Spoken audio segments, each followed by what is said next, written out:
नाज़रीन वाक़िआ अॻकंदासीं। पाकिस्तान मुस्लिम लीग नून जे अखबारनि गिरफ़्तारी खां अॻु ज़मानत लाइ इस्लामाबाद हाई कोर्ट सां राब्तो करे वरितो आहे।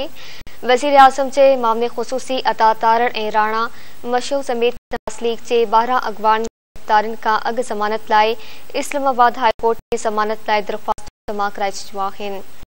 ब्रेकिंग न्यूज़ तव्हां सां शेयर कयूं पिया। पाकिस्तान मुस्लिम लीग नून जे अखबारनि गिरफ़्तारी खां अॻु ज़मानत लाइ इस्लामाबाद हाई कोर्ट सां राब्तो करे वरितो आहे। वज़ीर आज़म जे मामले ख़ुसूसी अता तारड़ ऐं राणा मशहूद समेत नवाज़ लीग जे 12 अखबारनि गिरफ़्तारी खां अॻु ज़मानत लाइ इस्लामाबाद हाई कोर्ट में ज़मानत लाइ दरख़्वास्तूं जमा कराए छॾियूं आहिनि।